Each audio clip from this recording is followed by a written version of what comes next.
À toi la louange, à toi la gloire, à toi la majesté. Tu es mon Dieu, tu es mon Dieu, tu es mon Dieu, tu es mon Dieu, tu es mon Dieu, tu es mon Dieu, tu es mon Dieu, tu es mon Dieu, tu es mon Dieu, tu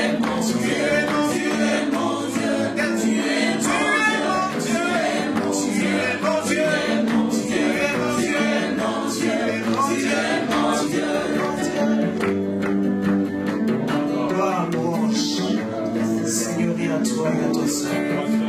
Nous nous disposons à recevoir l'enseignement qui vient de toi. Oh Seigneur, tu nous connais.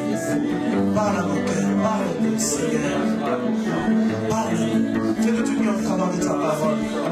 Que la louange, que la gloire, la puissance, le règne, le révèlent à toi et à toi seul. Alléluia. Gloire au Seigneur. Amen. Amen. Pouvons nous rasseoir. Que le Seigneur, le nom du Seigneur soit béni. Nous nous réjouissons de votre présence. Alléluia. Nous voulons introduire le pasteur qui va nous apporter la parole. Le pasteur Roland Dallot. Et c'est une grâce, un privilège que le Seigneur nous accorde ce soir de l'écouter dans le cadre des couples. Vous savez, nous vivons un moment où beaucoup de couples sont combattus. Le mariage n'a plus cette valeur qu'elle avait jadis.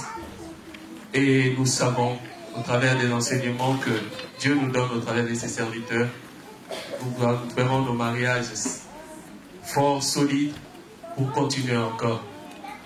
Alors c'est le pasteur Roland Dallot, le pasteur de l'église de Philadelphie. Il nous a déjà bénis. Alléluia. Donc, je vous demanderai d'accueillir. Alléluia.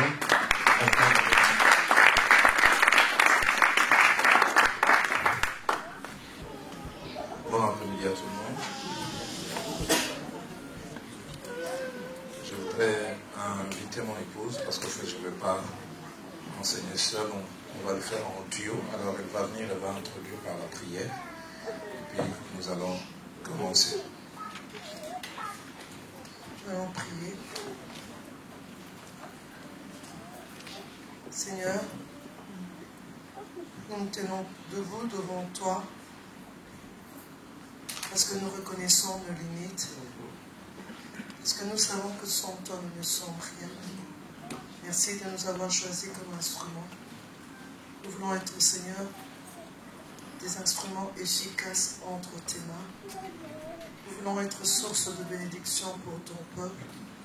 Et en même temps, éternel Dieu de gloire, nous prions, éternel, que tu disposes le cœur de chaque couple en ces lieux, chaque femme, chaque homme en ce lieu. Saint-Esprit, viens glorifier Jésus-Christ. Au nom de Jésus. Amen.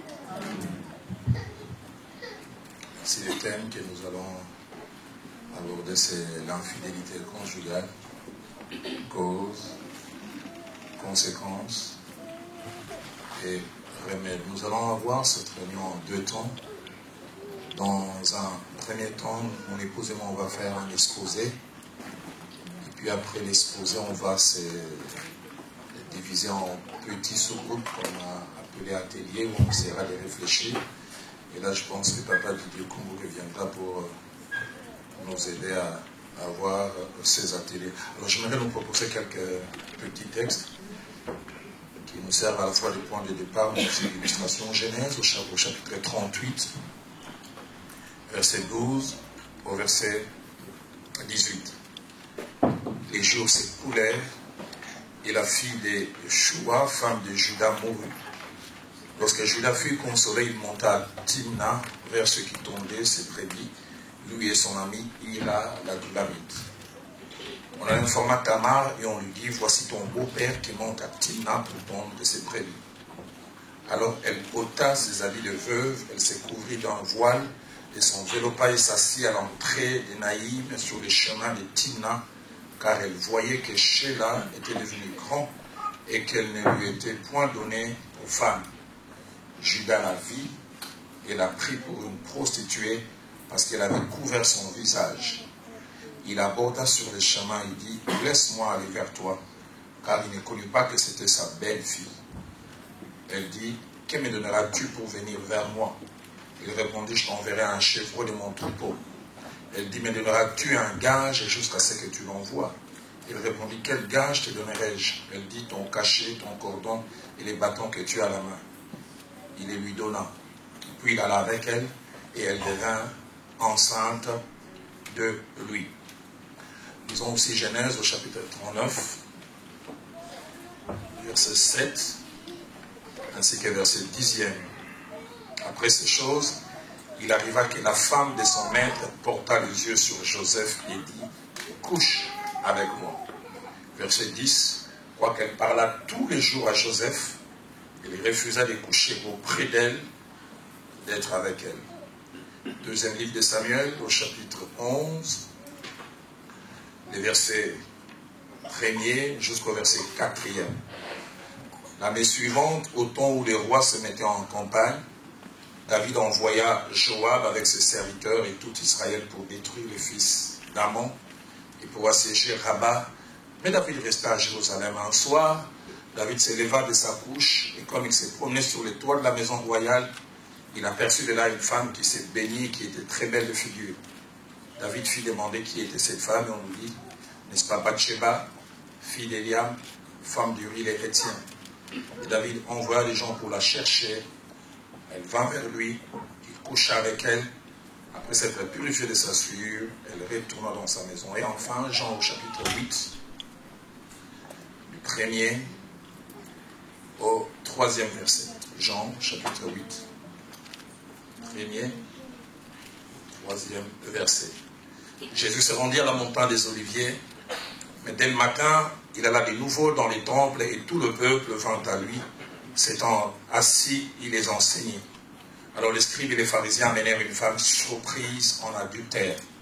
Et la plaçant au milieu du peuple, ils dirent à Jésus, « Maître, cette femme a été surprise en flagrant délit d'adultère. » J'ai 26 ans dans le ministère et bientôt 23 ans dans le ministère pastoral. L'un des plus sérieux problèmes que j'ai souvent à gérer en tant que pasteur, c'est le problème de l'infidélité conjugale. Un mal profond, un mal qui peut laisser des séquelles inimaginables. Seuls ceux et celles qui ne l'ont jamais connu peuvent penser que c'est aussi facile. Mais celles et ceux qui l'ont expérimenté vous diront combien c'est très très difficile. Je vu dans la plupart des couples, il y a un avant et après infidélité. Ça laisse des cicatrices. Des fois, on peut avoir pardonné, on pense avoir pardonné, mais les souvenirs reviennent. Et déjà avant d'arriver, à la fin, je dirais, si vous n'êtes jamais passé par là, autant que cela dépend de vous, évitez cela. Si vous pouvez ne pas passer par là, vous vous rendez vous-même service individuellement et vous rendez aussi un service à votre couple. Cet après-midi, mon épouse et moi, nous allons aborder ce sujet. Mais avant de vous donner les canevas que nous allons suivre, j'aimerais dire un certain nombre de choses. Deux au départ. La première, c'est que cet enseignement vise 4 auditoires. Bien que nous sommes dans un seul auditoire, il y a 4 types de personnes auxquelles mon épouse et moi nous nous adressons. Premièrement, celles et ceux qui ne sont pas encore mariés, qui s'apprêtent, qui vont se marier.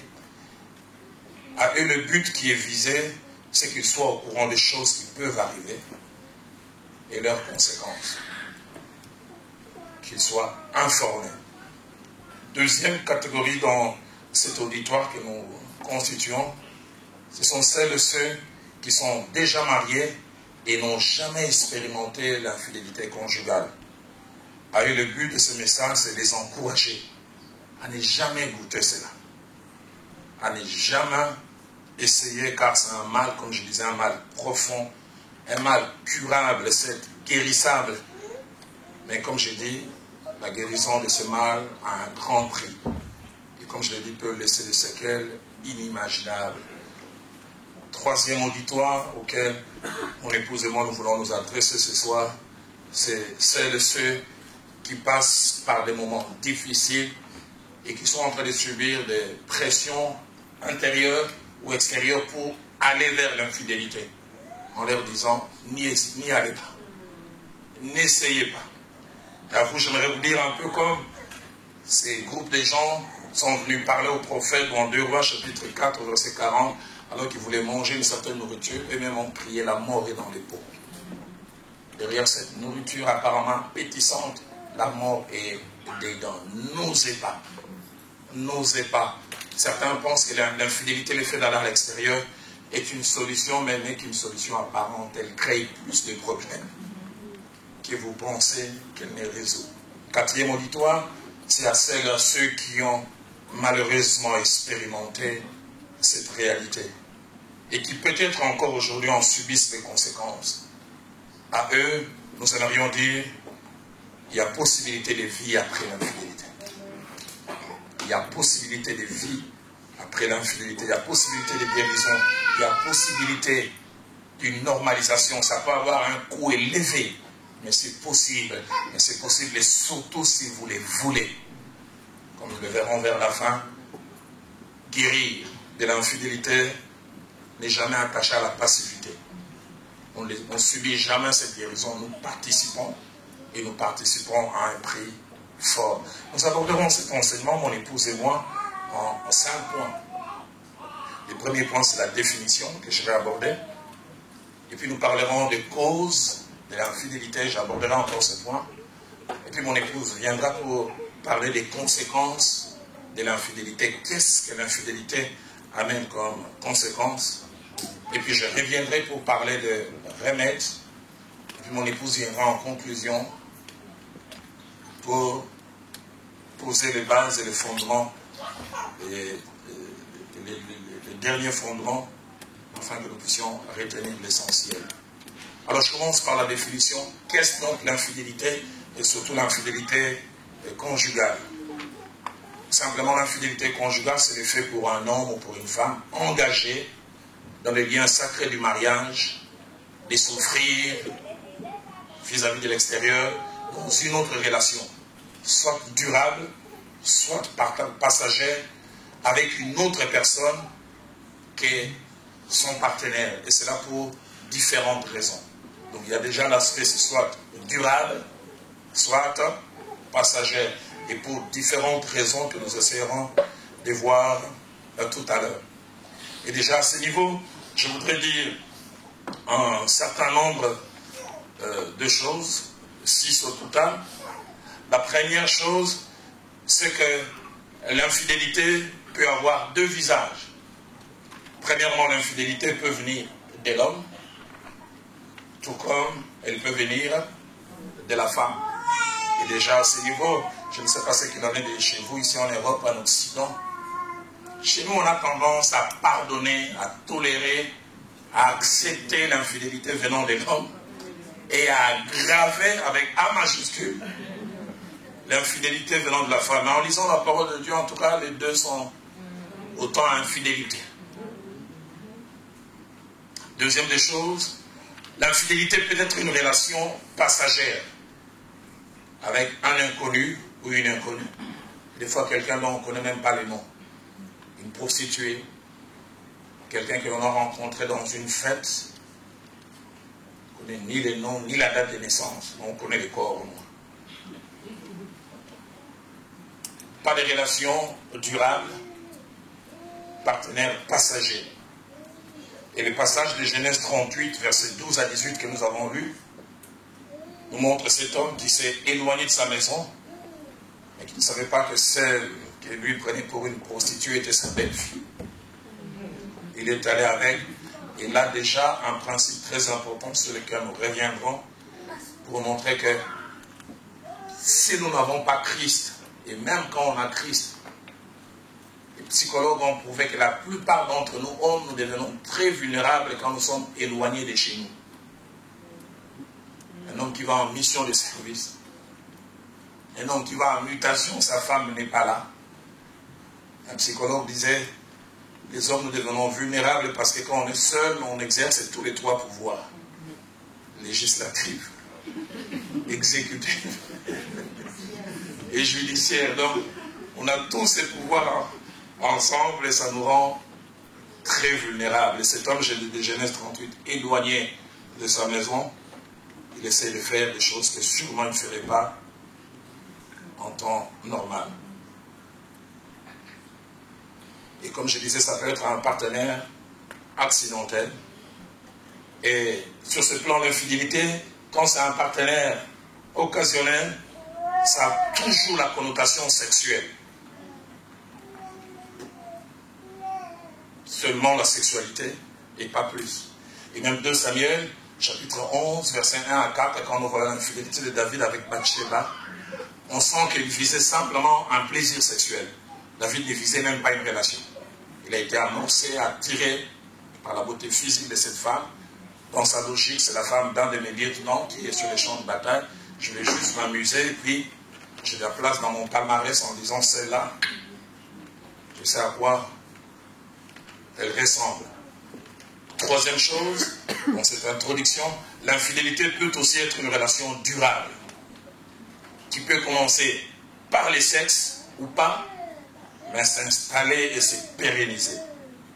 Contrairement au cas que je viens de mentionner, où c'est d'abord le sexe qui est l'élément moteur, quand c'est cet aspect, l'idée de la permanence soit est déjà au début, et des fois l'idée de la permanence n'est pas au début.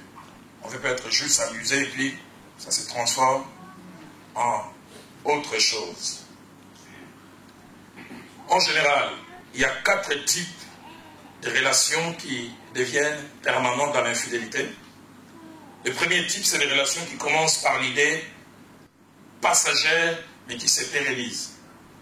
L'idée, on va juste s'amuser un peu, et puis l'amusement se transforme en autre chose.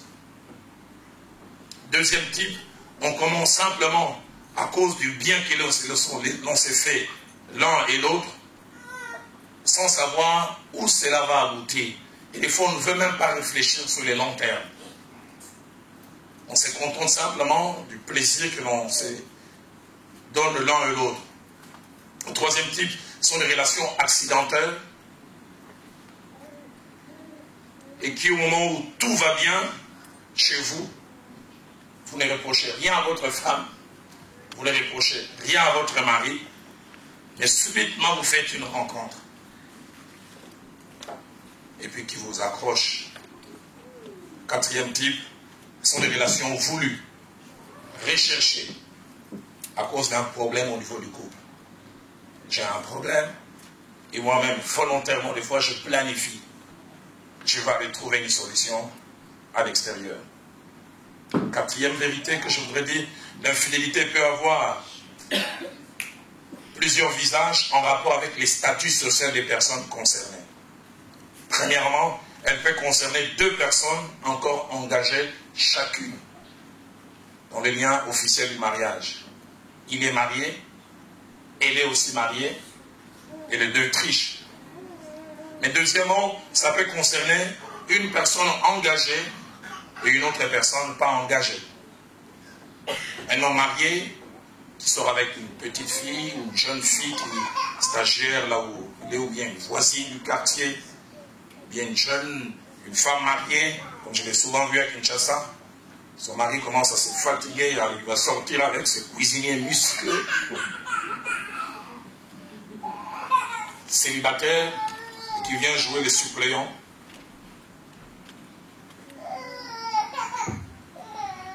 Et j'aimerais aussi ouvrir une parenthèse là pour dire, dans cette deuxième catégorie de personnes qui ne sont pas mariées, ma petite expérience m'a montré en rapport avec l'infidélité, il y a des personnes qui sont très, très vulnérables, sont les divorcés, les veufs et les veuves. Et la plupart des fois, ces personnes sont à la base ou engagées dans des relations d'infidélité. La seule cause, c'est la sexualité.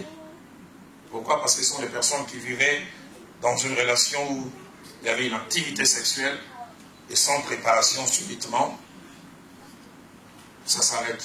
Il est mort, elle est partie, il y a eu rupture, et comme disait notre pasteur, tu étais habitué chaque jour quand tu as envie, comme quelqu'un qui a des cacahuètes à côté, tu te sers.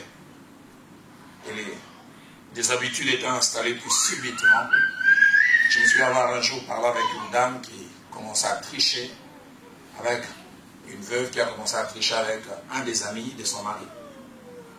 Il dira, pasteur, c'est même pas lui qui m'a fait des avances, c'est moi qui suis allé vers. J'arrivais plus à me contenir.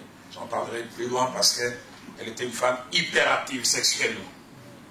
Elle ne pouvait vraiment pas se priver. Et puis, son mari lui faisait beaucoup de bien dans ce domaine. Et puis, subitement, il dit, pasteur, c'est différent quand quelqu'un a voyagé. Tu sais que bon, 4-5 jours, on va se priver.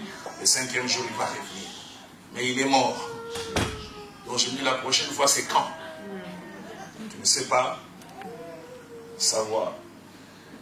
5e chose, l'infidélité, bien que touchant d'abord et principalement les émotions et les sentiments, engage presque toujours la volonté.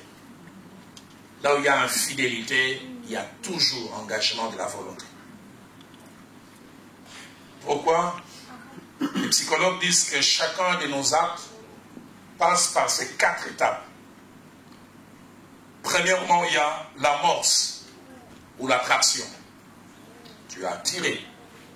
Mais dès qu'il y a amorce ou attraction, deuxièmement, il y a la délibération. Je fais ou je ne fais pas. Et troisièmement, il y a la décision. À un moment, on décide. Et puis après la décision, il y a la commission. Donc pour montrer, pour arriver jusqu'à l'acte, il y a beaucoup d'étapes. On peut être amorcé, on délibère, on dit non. Cette femme m'attire, mais là quand même pasteur. Nous sommes Viviane Ayouk. J'ai été amorcé, j'ai délibéré, mais dans ma décision, j'ai dit, je ne vais pas plus loin. Mais quand finalement quelqu'un arrive jusqu'au bout, comme disent les clients, donc c'est qu'à signer. Je vais aller vraiment jusqu'au bout. 6e chose, dans la pensée de Dieu, l'infidélité est un double péché. Un péché d'abord vis-à-vis de Dieu. Et j'insiste, d'abord vis-à-vis de Dieu, et puis 2 vis-à-vis de son conjoint ou de sa conjointe. Et j'aimerais dire vis-à-vis de Dieu, parce que Dieu a été témoin de l'engagement officiel que vous avez pris des fois avec émotion, avec l'âme, en chantant ces jours-là à l'église. Je prends l'engagement de n'avoir que toi et toi seul. Que Dieu me traite dans toute sa vigueur. C'est autre chose que la mort. Viens à me séparer de toi. Je n'aurai que toi et toi comme femme. Et puis le pasteur dit que rien et personne ne sépare ce que Dieu a dit. Vis-à-vis de Dieu, comme je l'ai dit, mais vis-à-vis aussi de son conjoint ou de sa conjointe, même si l'autre n'a pas vu, même si l'autre n'a pas été témoin, il y a quelque chose qui est cassé. Et du reste, si on a une conscience, on s'est trahi des fois soi-même. À moins vraiment qu'on soit grand acteur de Hollywood ou de Nollywood venant du Nigeria. Mais quelqu'un qui a cassé l'alliance, ça se voit, ça se sent. Tu sais sentir que quelque chose ne va pas. Écoutez ce que l'Ecclésiaste dit au chapitre 5, verset 3 à 4. Lorsque tu as fait un vœu à Dieu, ne tarde pas à l'accomplir. Car Dieu n'aime pas les insensés à accomplir le vœu que tu as fait. Mieux vaut pour toi ne point en faire que d'en faire un et de ne pas l'accomplir. Détournons, va plus loin. Détournons 23, verset 21 à 22. Si tu fais un vœu à l'Éternel ton Dieu, tu ne tarderas point à l'accomplir. Car l'Éternel ton Dieu t'en demandera des comptes. Et tu te chargeras d'un péché. Donc tu as pris un engagement, tu dis je n'aurai que elle et elle seule. Mon corps pour elle, et son corps pour moi. Exclusivité. Et tu vas t'offrir à quelqu'un d'autre. Verset 22, si tu t'abstiens de faire un vœu, tu ne commettras point un péché. Nombre chapitre 30, verset 2, va plus loin et nous montre combien la Bible est très explicite. Nombre 30, au verset 2e. La Bible dit, va au verset suivant, chez toi ça c'est le premier. Lorsqu'un homme fera un vœu à l'Éternel ou un serment pour se lier par un engagement, il ne violera point sa parole.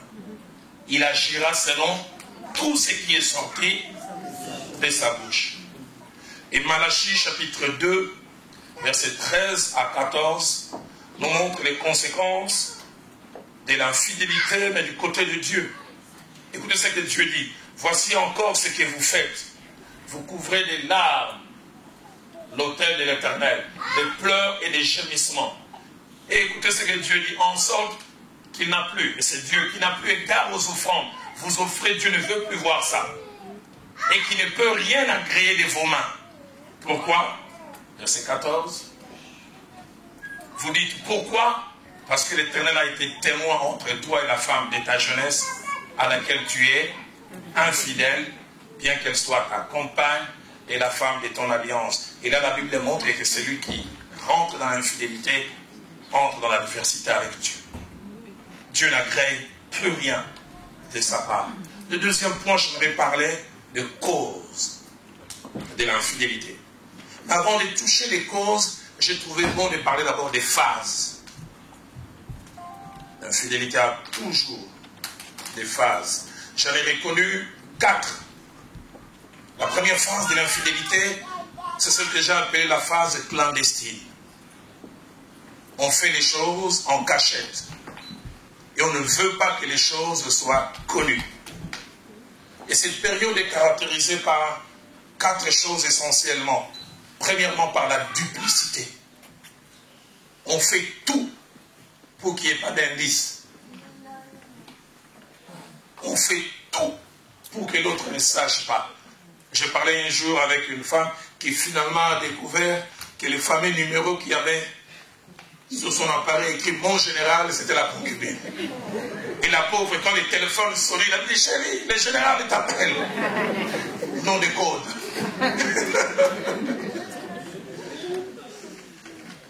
La duplicité. L'on se cache. On fait tout pour que les indices n'apparaissent pas. Deuxième chose, c'est les mensonges. Troisième chose, c'est la créativité. Pour justifier les absences, faire disparaître les traces. Les infidèles sont créatifs.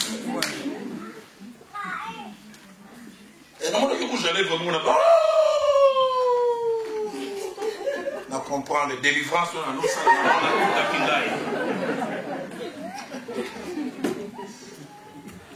Ils sont créatifs. Ils doivent justifier. Officiellement, je termine le travail à 16 h. Mais l'autre qui exige aussi des droits m'a demandé de passer à 17 h. Et je sais que je resterai de 17 h à 20 h. Alors, comment expliquer mon absence chez moi? Entre 17 h et 19 h, chérie, on a une réunion de travail. Autre réunion économique sur les enjeux du Congo. Au grand hôtel, on a dit on fermera les téléphones à cette heure, on ne m'appelle pas. Quatrième chose, il y a la souffrance. La souffrance de ne pas s'afficher avec l'autre. La souffrance de tout faire pour que la chose ne soit pas connue. La souffrance attachée à la clandestinité. Mais en même temps qu'il y a cette souffrance dans cette première phase, les psychologues disent aussi que la force de l'infidélité, ou le côté succulent de l'infidélité, vient aussi de ce côté clandestin. Proverbe 20, verset 17 dit, le pain du mensonge est doux à l'homme. Ça c'est lui, c'est bon. Un français courant et parole de vie, l'esprit mieux. Il dit la nourriture volée est un délice. Et ça me rappelle quand j'étais petit. Je m'imagine, c'est moi qui ai eu à faire des choses comme ça, pas vous, surtout pas Pasteur Hugues. J'ai volé les cérélacs. Et vous savez, prendre quelques gorgées, tu peux finir toute la boîte. Mais si on te donne officiellement, tu arrives au milieu, tu es. Ce qui est volé a toujours un goût assez particulier. Proverbe 9, verset 17 dit, les eaux dérobées sont douces et le pain du mystère est agréable. Français courant dit, la boisson volée est agréable et la nourriture mangée en cachette est délicieuse. Parole de vie dit, les boissons volées sont douces et la nourriture qu'on mange en secret, il n'y a pas mieux. La première phase, c'est la phase clandestine.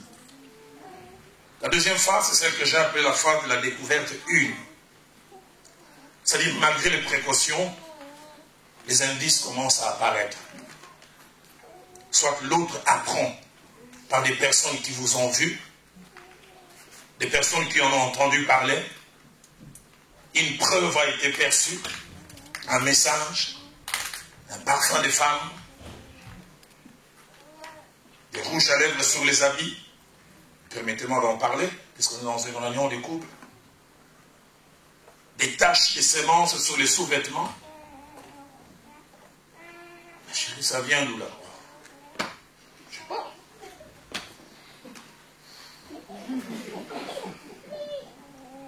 En général, à ces niveaux et à ce stade, 9 fois sur 10, la personne fautive nie. Et des fois, catégoriquement. Des fois, il ou elle hausse les tons, et souvent les il. Et la deuxième tendance est à vouloir brouiller les pistes en se payant une conduite. Et cela passe par une forme de sévrage. Il va dire à l'autre,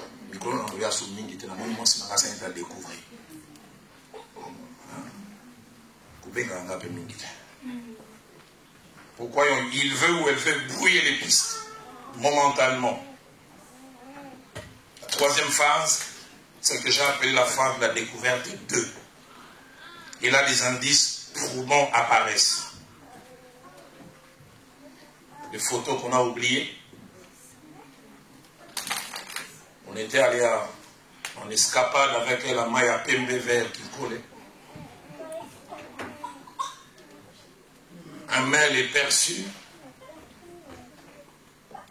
Un message sur Facebook. Et là, en général, il y a aussi quelques réactions. Il y a 4 types de réactions. Premièrement, les honnêtes, les vrais, ils passent directement aux aveux. Ils promettent de rompre et de se faire une conduite. Deuxièmement, il y a les orgueilleux qui nient et inventent des justificatifs ainsi que des raisons qui ne tiennent pas debout. Troisièmement, il y a les audacieux qui, au lieu de reconnaître leur tort, vous rejettent la responsabilité en prétendant que c'est vous qui les avez envoyés dehors. Vous négligez la vie. Comme ils se plaignent, ils se victimisent. Alors que ce sont eux les fautifs. Mais ils veulent jeter la culpabilité. C'est toi qui m'as menacé. Tu vas aller toi-même, papa. Et puis quatrièmement, il y a les faux qui tendent à minimiser la relation extérieure. Certes, ils avouent ou elles avouent, mais en disant que ça vient à peine de commencer. Je n'y suis pour rien. Elle me fait la cour et je refuse. Et pourtant, il sait que la relation est déjà allée très loin.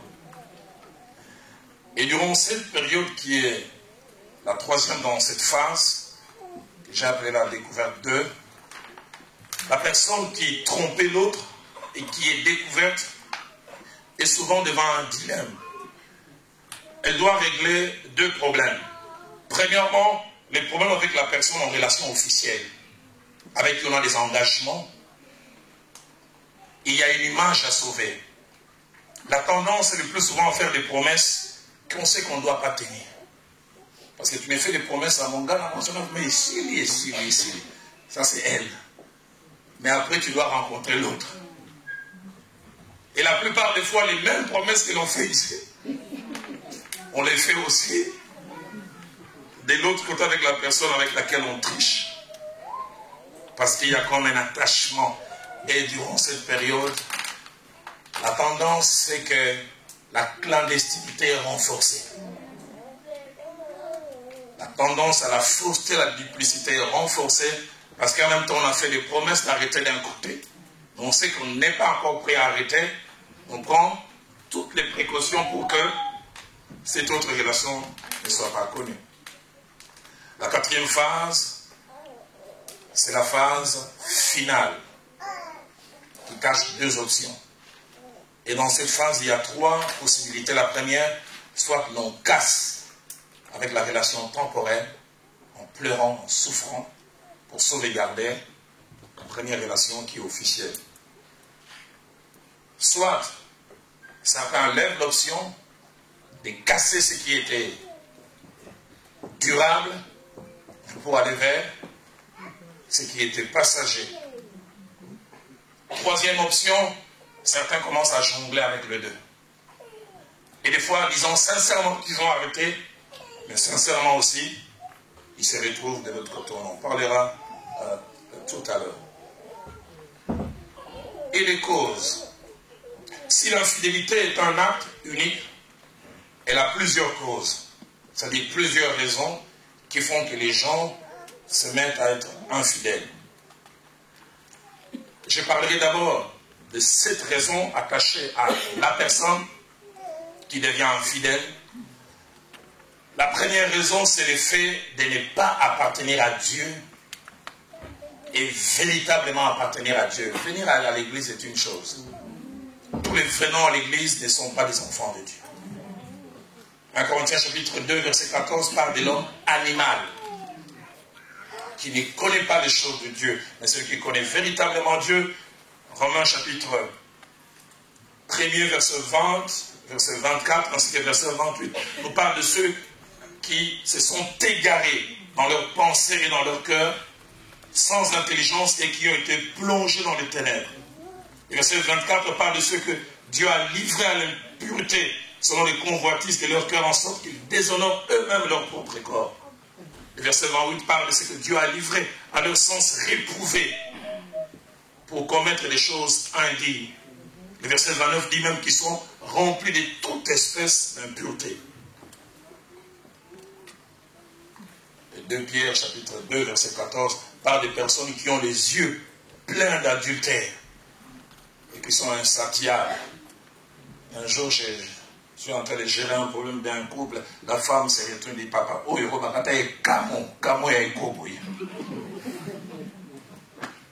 il dit à lui que ça va te battre dans ça, ma cousine.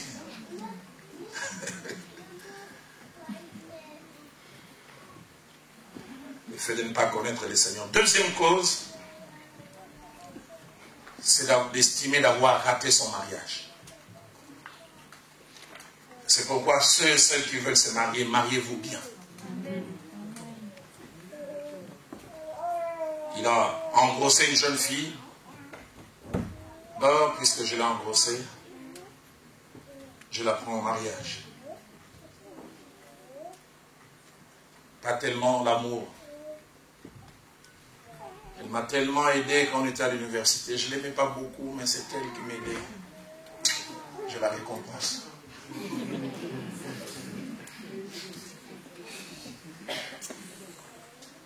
Quand on se marie mal, on s'expose à l'infidélité. Troisième cause, c'est que la Bible présente comme étant une certaine hérédité transmise. 1 Pierre chapitre 1, verset 18 appelle ça la vaine manière de vivre héritée de ses pères. Là, je m'en vais ouvrir une parenthèse que je fermerai rapidement. Il y a des choses pour lesquelles, sans avoir des dons spirituels et des révélations, il est bon simplement d'ouvrir les yeux. Si tu regardes que ton père était un coureur de jupons, apprends à prier. Tu regardes que tes oncles étaient des coureurs de jupons, fais la même chose. Apprends à prier. Mon pasteur me disait, mieux vaut faire des prières préventives que de faire des prières curatives. Moi, juste quand je me suis converti, j'ai ouvert les yeux sur 2 tares qui appartenaient à tous mes oncles. Bon, je pensais que mon père avait manqué l'une de ces tares, mais bon, finalement, je me suis rendu compte qu'il était aussi tombé dedans. Premier tard, tous mes oncles, mon père y compris. Des soulards avec S majuscule. Je me souviens, j'avais 8-10 ans. J'ai vu un de mes oncles ivre et il faisait pipi. Permettez-moi de dire, en nous arrosant.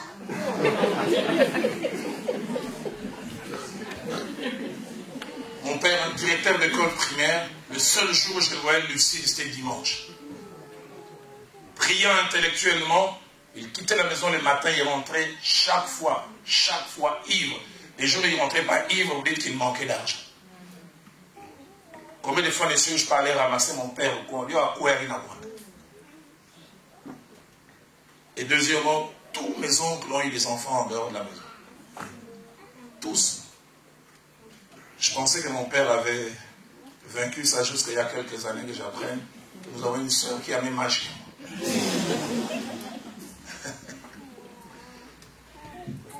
Je n'oublie jamais le jour où je suis allé l'affronter pour en parler. Il faisait frais, il transpirait comme s'il était en train d'être bouilli. J'avais pitié de monsieur le directeur. Et quand je commençais à faire le constat de ces choses, je disais, je n'attendrai pas, je commençais à prier. Je ne tomberai pas dans les mêmes choses. La Bible parle de la vaine manière héritée de nos pères. Certains appellent ça les liens. Donc certaines choses, tu n'as pas besoin de la révélation. Regarde, papa était comment? Je ne peux pas reproduire maman. Maman était comment? Je ne peux pas reproduire. Il est étonnant, en lisant la parole de Dieu, de voir combien Abraham a menti, Isaac a eu à mentir, et Jacob a eu comme tard mensonge. Il est étonnant de voir David, un homme à femme, mais quand c'est arrivé chez Salomon, la dose de la maladie a augmenté. Transmission. Donc il y a une certaine infidélité des fois qui s'est transmise. Quatrième cause interne, c'est l'absence de discipline. Absence de discipline. Dans les langages, dans les comportements et dans les styles de vie. Cette fois, je n'ai jamais dit merci au Seigneur pour le fait, j'apprendrai vers l'homme. Mon pasteur me disait, Roland, il ne faut jamais prendre une femme seule dans ton véhicule. Jamais. Si tu les prends, vérifie qu'elles sont à deux et qu'elles descendent au même endroit. J'oublie jamais cette scène que j'ai vécue. Un jeune homme qui était proche de moi à l'église de là-bas. Un des amis, au pasteur Hugues. Mon épouse et moi, on habitait à l'époque la parcelle là-bas. Et puis je le vois, il a garé son véhicule dehors. Il vient me voir, il dit, il y a dans le Rubik ça. J'ai une amie de son ami, il dit, quel autre est dans la moi, c'est moi, ça m'a tout cadeau. Je dis, beaucoup de temps, il doit dégainer, non, on va pas expliquer. Va d'abord la chasser. J'arrive, j'ai dit à cette jeune fille, moi je suis le grand frère du jeune homme qui est venu avec toi. Prends ces 2000 francs, il ne va plus venir. Non, je vais l'attendre. Je dis, non, moi c'est le grand frère. Parle. Non, lui et moi on a quelque chose à faire. Je dis, je ne sais pas cette chose, mais moi je ne les gardais pas. Et je voyais l'autre regarder au coin.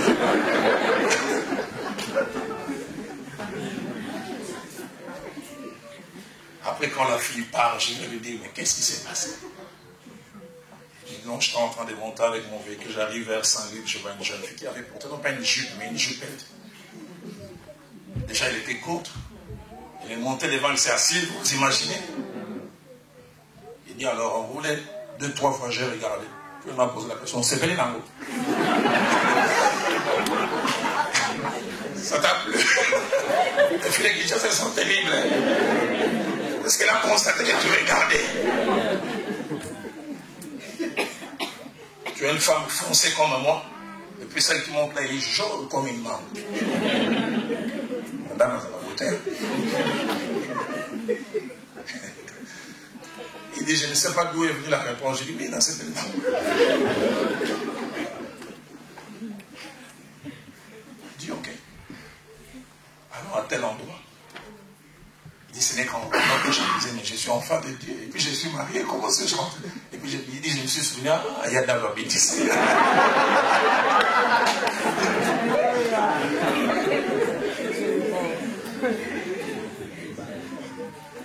Absence de discipline. Absence de discipline dans les langages. Je suis allé une fois dans une compagnie de téléphonie cellulaire chez nous. J'ai jeté les noms. Et j'ai trouvé 4 bureaux. Il y avait 4 personnes. Et là où j'étais assis dans la salle d'attente, je pouvais entendre toutes leurs conversations. Je suis arrivé, je pense, à 8h30, mais de 8h30 jusqu'à 9h15, ils ne parlaient que sexe.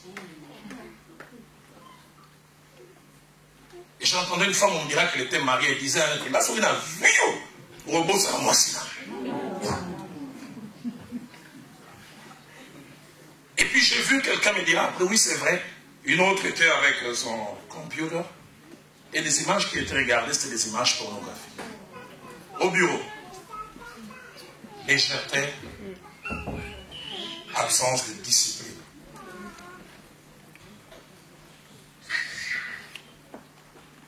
Cinquième raison, l'insatisfaction dans sa vie de couple. Et cette insatisfaction peut toucher plusieurs choses. La qualité de vie. Il n'est pas tendre. Il n'est pas galant. Il est ceci, elle est cela, elle n'est pas propre. Elle est dure au langage. Mais cette insatisfaction, la plupart des fois, est attachée à la sexualité. Et là, j'ouvrirai une parenthèse rapidement que je vais refermer. Les psychologues disent qu'en termes de sexualité, il y a 4 types de tempéraments. Il y a premièrement les très chauds. Les très chauds sur les 7 jours de la semaine. 6 jours, ils peuvent être au travail. Ils disent Alléluia, Amen. Dans les 7 jours, vous allez même un jour, 3 fois. Comme une maman est venue chez moi un jour, c'est couple qui vient au bureau. C'est comme dit, pasteur, vous délivrez, frère, non, les marathés, les frères, les mamans, c'est pas la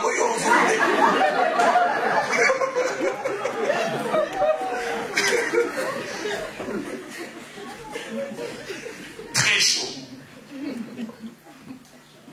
Et deuxième tempérament, les chauds. Les chauds sur les 7 jours de la semaine, allez, 3-4 jours, allons-y. Et puis tu as les tièdes. Il a besoin de sa cure par semaine. Tu as touché lundi, il faut l'attendre lundi. Et puis il y a les froids. Et encore c'est pire. Et c'est comme cette cure de la malaria pour empêcher de faire sida. Tu as touché le 2 janvier, il faut attendre le 2 mars. Entre-temps, quand tu passes, ce qu'on appelle un morceau de bois. Alors les grands problèmes arrivent souvent. Si un très chaud épouse une très chaude, c'est la fête chaque jour. Alléluia. Mais les problèmes arrivent quand c'est 2 tempéraments opposés. Un très chaud se met en ménage avec une qui est spécialiste en cure des fascidas. Elle veut sa cure mensuelle. Et toi, tu en veux chaque jour. Ou l'inverse. Un homme qui tombe sur une femme comme ça, chaque fois il veut toucher un homme comme on passe. Bisili, ça va passer. Non, c'est pas.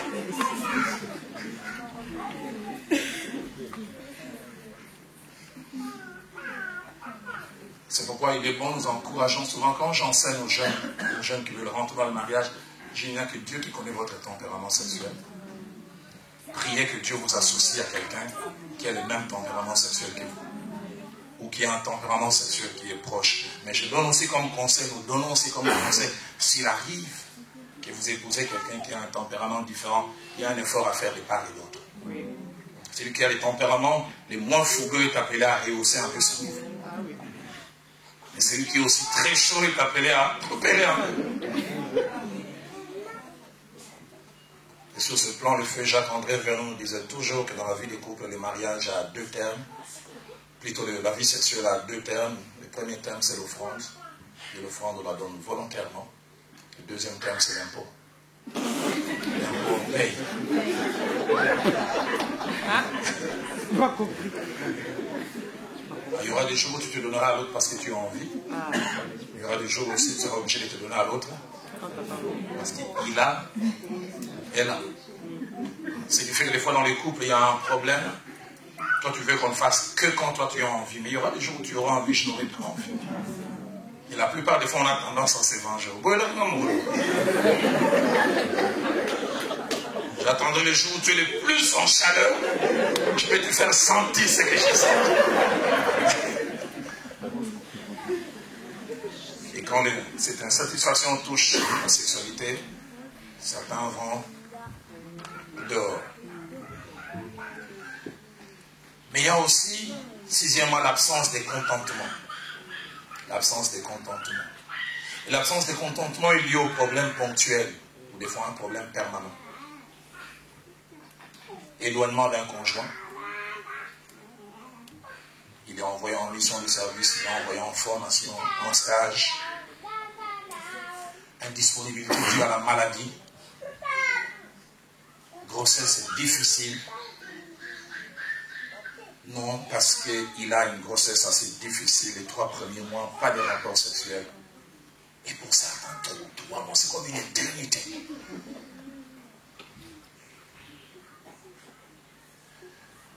Ça faisait partie des raisons que j'ai appelées les raisons internes. Et puis il y a les raisons externes. Parmi les raisons externes, j'en ai retenu 4. Premièrement, la mauvaise gestion de la tentation sexuelle. Parce qu'il arrive des fois, l'infidélité arrive, non pas c'est pas nous qui amorçons la relation, mais nous sommes attaqués de l'extérieur. Et David est l'exemple de ceux qui n'ont pas su gérer la tentation. Nous l'avons lu dans 2 Samuel 11. Il a vu cette femme qui s'est baignée, tentée. Il a posé la bonne question de qui est-elle, femme? Mais il n'a pas su, restant les barrières qu'on lui a informées, c'est la femme de toi. Comment tu gères, comment je gère la tentation? J'ai un moment, ce jour, mon épouse vient de me dire qu'on est dans un supermarché. Et un homme l'a abordé, mais c'est normal. Le problème n'est pas qu'on t'aborde, le problème c'est comment tu réagis. Deuxième cause attachée à l'extérieur, c'est le désir de s'éprouver à soi-même et à l'autre de quoi on est capable. J'ai géré quelquefois un problème de couple et mon épouse peut peut-être se souvenir de quel couple il s'agit. Cette femme s'est plaignée toujours d'être insatisfaite sur le plan sexuel et traitait son mari de bon à rien sur le plan sexuel. Alors cet homme m'a dit, j'aimerais aller essayer par l'extérieur pour voir si je suis entre guillemets ces fouteurs que l'on prétend. Et quand il a essayé à l'extérieur, on l'a valorisé. Alors vous imaginez où est-ce qu'il va commencer à aller là où on les valorise? Ou là où les 10 millions de buts, c'est prouver à soi-même, est-ce que je vaux quelque chose? Et le prouver aussi à l'autre. La troisième raison, c'est la vengeance.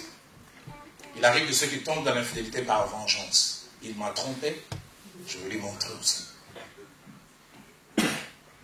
Il a fait ceci, je veux lui montrer aussi.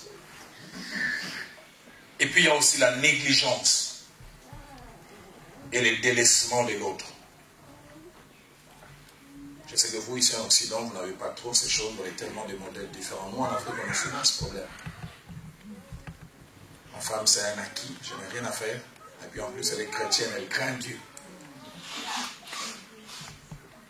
Mon homme est un enfant de Dieu, en plus un serviteur de Dieu. Quand nous essayons de lire Genèse 39, versets 7 à 10, j'ai lu plusieurs commentaires, surtout quand nous faisions mon épouse dans notre formation en Nairobi. On a compris comment la femme de Potiphar souffrait. Je me souviens même un jour, je prêchais chez nous à l'église, j'ai dit, si la femme de Potiphar était vivante, je serais l'avocat de son procès. Je la défendrais. Pauvre Madame Potiphar. Rien qu'à voir la façon dont elle réagissait. Après ces choses, il arriva que la femme de son maître porta les yeux sur Joseph et dit, couche avec moi. Elle ne commence même pas à dire flirte. On sent que c'est une femme qui est en manque sur le plan sexuel. Et quand vous étudiez comment ça se passait en Égypte, on dit Potiphar était chef de garde du pharaon. Les commentateurs disent qu'il quittait la maison à 2 h du matin et il rentrait à 22 h, ou plus tôt. Mais la plupart des fois, il rentrait à 0 h, à peine arrivé, à peine parti. Madame Potiphar, Kalingisouki, Abongisouki, il va venir, il va me toucher. Dès qu'il rentre à 22 h, il commence à parler. À 2 h, le téléphone sonne. Chef! Il répare. Madame Potiphar dit, lundi, il va me toucher, il ne me touche pas. Mardi, les jours deviennent des semaines deviennent des mois. Entre-temps, il voit ce beau jeune homme hébreu. Insatisfaction. J'ai trouvé un jour une femme à la chaîne de prière chez nous à la borne en train de prier. Seigneur, rappelle à mon mari qu'il est marié. Délaissement, négligence. Et cette négligence touche plusieurs points. Alors J'aimerais laisser la parole à Madame Gallo, mon épouse, pour votre information.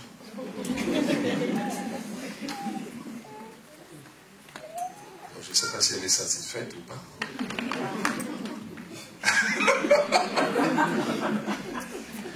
Tu as ton micro, hein?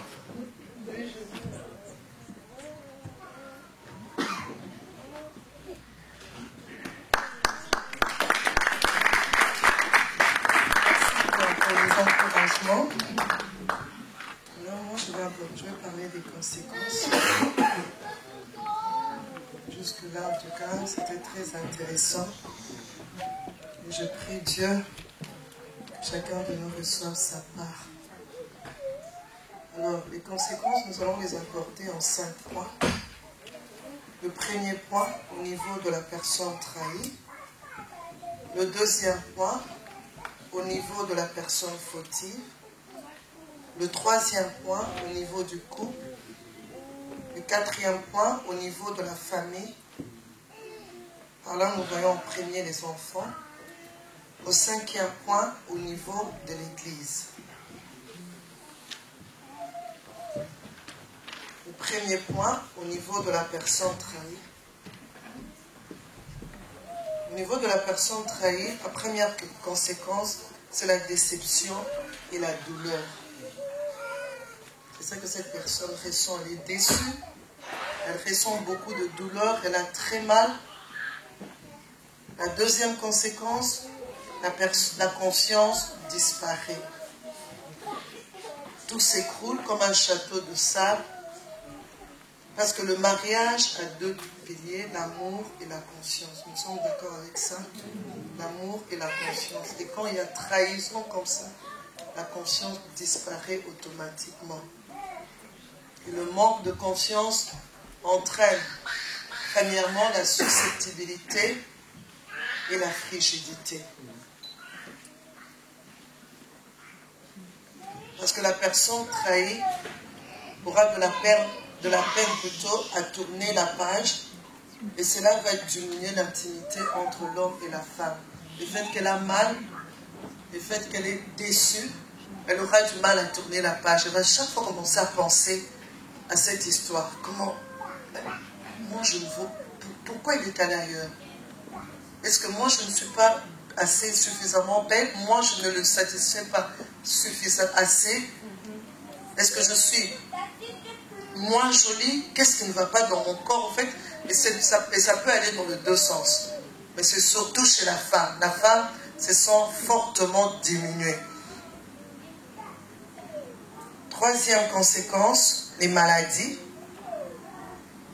Quand il y a infidélité, puisque l'homme ou la femme est allé ailleurs, l'homme ou la femme peut ramener de maladies à la maison et contaminer son conjoint ou sa conjointe. Les maladies, nous connaissons les maladies vénériennes. 4e ou 5e? 4e conséquence, il peut y avoir aussi un esprit de vengeance de la part de la personne trahie. Pourquoi il m'a fait ça? Eh bien, il va voir comploter des mauvaises choses pour pouvoir faire aussi mal. Mal parce qu'on a eu mal, mal parce qu'on s'est senti humilié, mal parce qu'on s'est senti diminué, chercher à faire mal parce qu'on s'est senti diminué, chercher à faire mal parce que on a perdu confiance, chercher à faire mal aussi parce que le conjoint ou la conjointe a tout détruit. Quelque chose qu'on a essayé de bâtir ensemble et puis tout d'un coup, tout s'arrête. Ça, c'était au niveau de la personne trahie. Deuxièmement, au niveau de la personne fautive, comme le pasteur l'a dit tout à l'heure, l'infidélité conjugale est une trahison d'abord vis-à-vis de Dieu et vis-à-vis du conjoint. C'est ça la première conséquence. Vis-à-vis de Dieu, Dieu se sent trahi, Dieu est déçu, on s'attaque à Dieu, et au niveau aussi du conjoint, ou de la conjointe. L'infidélité est un mépris de Dieu, c'est une rébellion, c'est un péché. C'est quelque chose que Dieu n'approuve pas. Hébreux 13, 14 nous dit que le mariage soit honoré de tous et le lit conjugal exempt de toute souillure. Car Dieu jugera les impudiques et les adultères, exempt de toute souillure. Et Matthieu 5, 27 à 28 nous dit, bon, je vais juste lire la première partie, le verset 27. Non, je vais quand même te lire. Vous avez appris qu'il a été dit, tu ne commettras point d'adultère. Mais moi, je vous dis que quiconque regarde une femme pour la convoiter a déjà commis un adultère avec elle dans son cœur. Je suis sûr que quand le pasteur est en train de parler de l'infidélité, la plupart d'entre nous, nous pensons plus à l'acte commis. Mais il n'y a pas que l'acte commis, il y a aussi dans les pensées. Il y a plusieurs qui sont infidèles à leur conjoint, mais au niveau déjà de la pensée. Parce que la Bible dit, je vous dis que quiconque regarde une femme pour la convoiter a déjà commis un adultère avec elle dans son cœur. Ça peut être si elle est dans l'autre sens. Une femme qui regarde un homme, mais qui déjà dans sa tête, elle a déjà tout fait avec cet homme-là. Ou une femme qui regarde, un homme qui regarde une femme, mais dans sa tête, il a déjà tout fait avec cette femme. Il y a plusieurs hommes comme ça. Et il y a même des fois aussi, bon ça c'est une parenthèse, je me rappelle, quand je me suis converti à l'âge de 20 ans, notre responsable de la jeunesse, Papa Ndal était mon responsable, il m'encadrait aussi. Alors, notre responsable numéro 1, il nous répétait souvent, attention quand vous vous retrouvez quelque part avec des personnes qui, quand vous êtes avec, vous commencez à avoir des pensées impures dans la tête. Il y a quelque chose qui ne va pas avec la personne qui est en face de vous. Il y a des situations, je ne sais pas si ça vous est déjà arrivé, vous êtes avec certaines personnes, mais pendant que tu converses avec la personne, des pensées impures te montent dans la tête. Ça peut dire, pas toujours, ça peut pouvoir dire que cette personne a tellement de pensées impures qu'il est en train de regarder d'une certaine manière ou avoir, je ne sais pas moi, des pensées, et il est en train de te communiquer cela. Il faut faire attention avec ce genre de personnes. Chaque fois que tu te retrouves avec cette personne-là, automatiquement tu commences à avoir des mauvaises pensées. Ce sont des personnes à éviter. Donc l'adultère, ce n'est pas seulement en posant l'acte, mais c'est aussi dans la pensée. Donc je parlais de la première conséquence au niveau de la personne fautive, c'est qu'il y a rupture d'alliance avec Dieu, parce que Dieu n'approuve pas l'adultère, et rupture d'alliance aussi avec la personne avec qui on est marié. Deuxième conséquence, il y a une lente mort morale et spirituelle. Dès qu'on a commis l'infidélité, il y a une mort morale et une mort spirituelle. Romains 6, 23 nous dit, les salaires du péché, c'est la mort. On commence à mourir spirituellement, on commence à mourir moralement. Troisième conséquence au niveau de la personne fautive, il y a les déshonneurs. On perd cet honneur-là. Cette considération qu'on avait de la part de son conjoint, cette considération qu'on avait de la part de ses enfants, cette considération qu'on avait dans son milieu de travail, cette considération qu'on avait à l'église, donc on perd son honneur. Quatrième conséquence, le risque de perdre son conjoint. Parce que le conjoint peut décider de rester ou de ne pas rester avec l'autre conjoint quand il y a infidélité. C'est biblique. Je lirai le passage un peu plus tard. Cinquième conséquence, le risque de perdre ses enfants. Les parents, pour les enfants, les parents sont comme de Dieu sur terre. Ce sont des exemples. Quand les enfants apprennent, papa ou maman a été infidèle. D'abord, le conjoint, la conjointe peut prendre la décision de se séparer et de récupérer les enfants de cette manière, on peut perdre les enfants et on peut aussi perdre l'estime des enfants. Les enfants ne vous estiment plus.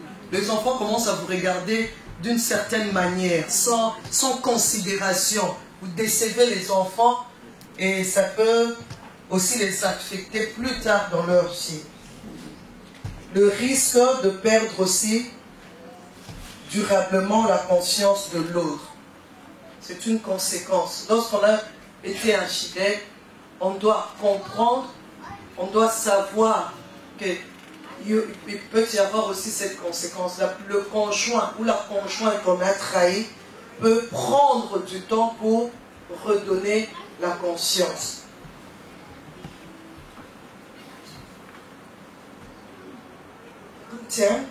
Quantième conséquence. Sixième conséquence. Avoir du mal à vivre avec sa conscience. Ou la conscience. On commence à se culpabiliser.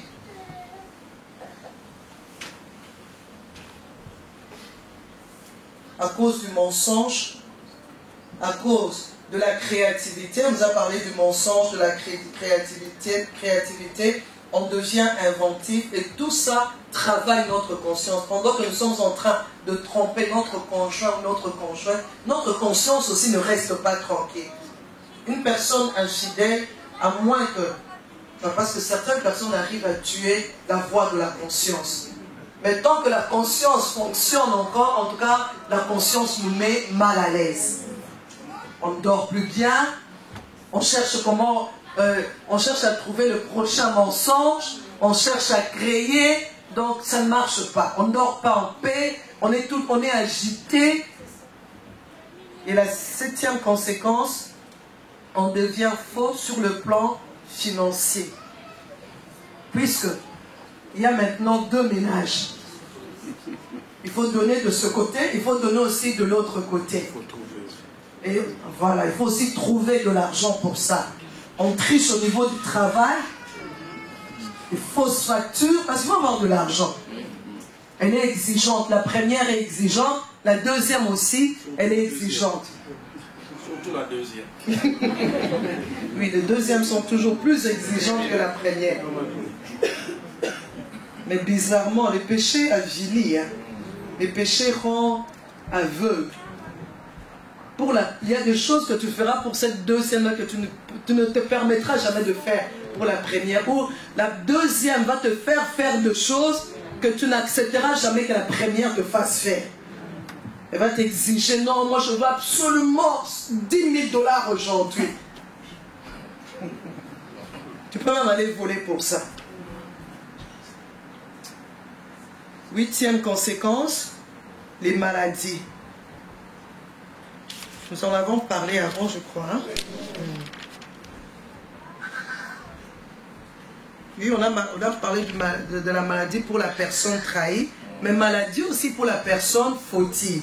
Parce qu'elle peut attraper la maladie, elle attrape la maladie de l'autre côté, lui-même tombe malade, il peut mourir, et puis il va transmettre, avant même de mourir, il transmet déjà la maladie à la personne trahie. Nous entendons toutes ces histoires. Papa attrape le sida de l'autre côté, il ramène ça à la maison, lui il est encore vivant, mais la femme meurt du sida, la pauvre, et finalement lui aussi finit par mourir du sida, et les enfants restent orphelins de père et de mère.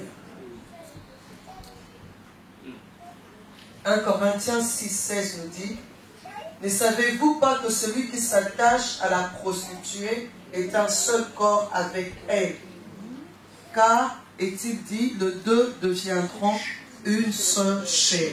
Donc non seulement qu'il y a les maladies, mais il y a aussi, comme la neuvième conséquence, un moment de transmission et transfert d'esprit.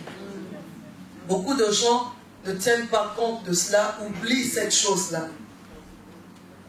Je reprends encore. 1 Corinthiens 6, verset 16. Ne savez-vous pas que celui qui s'attache à la prostituée est un seul corps avec elle? Car, est-il dit, les deux deviendront une seule chair. Tu ne sais pas d'où vient cette femme. Tu ne sais pas avec combien d'hommes elle a couché avant, tous ces hommes avec qui elle a eu à coucher, ou toutes ces femmes avec qui il a eu à coucher, quels sont les esprits que chacune d'elles avait, ou que chacun d'eux avait plutôt, et la Bible nous dit clairement, une fois qu'il y a réaction, il y a relation sexuelle, il y a transmission aussi des esprits. Elle est possédée, elle a des malédictions, tu vas avec elle, tu vas avec lui, plus rien ne marche.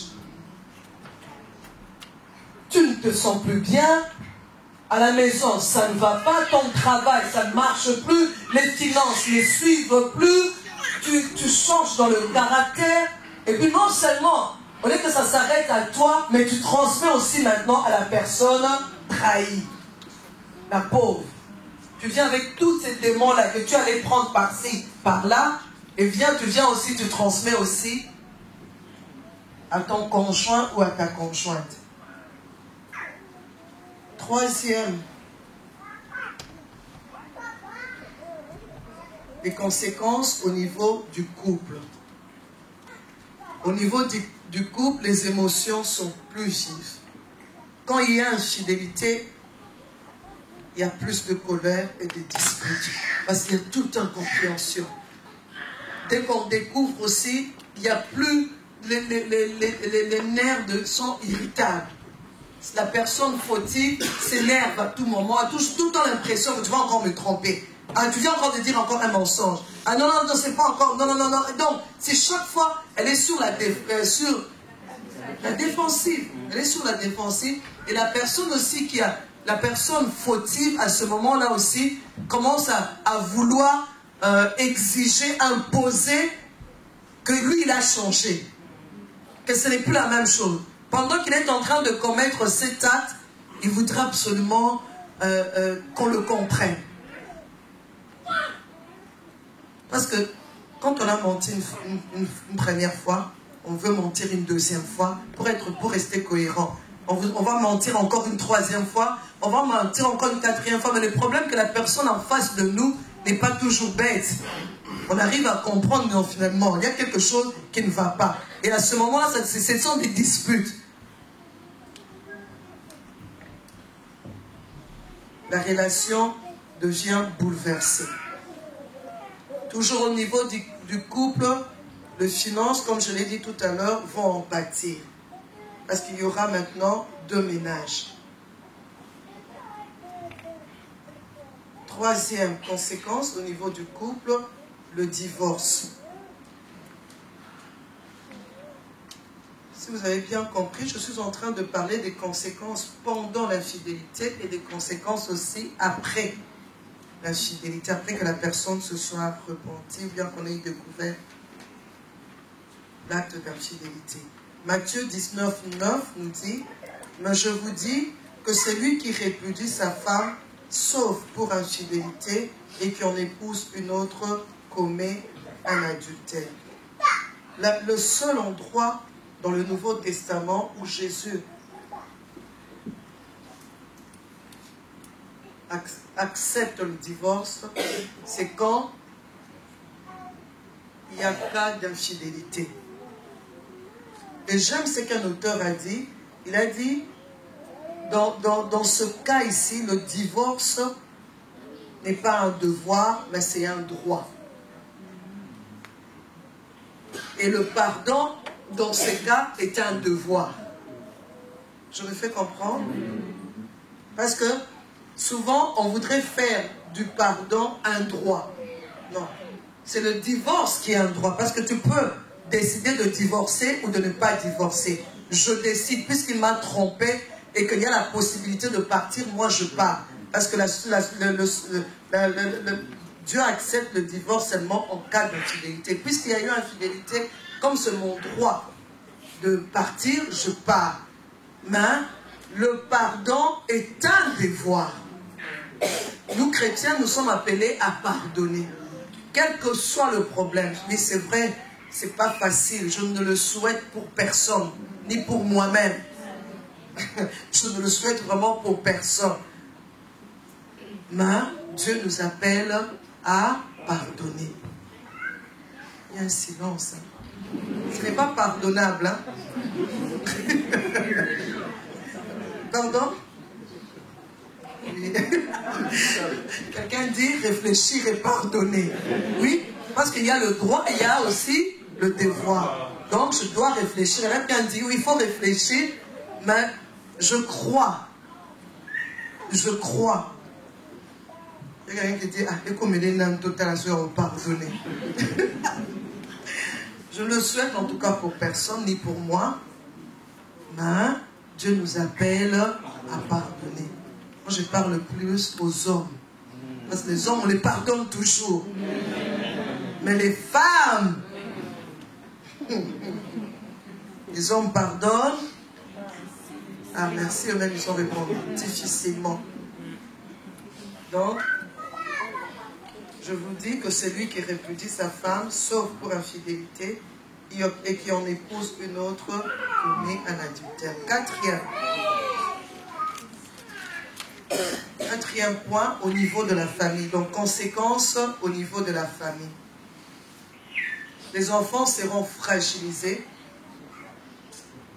Quand il y a infidélité, les enfants sont fragilisés.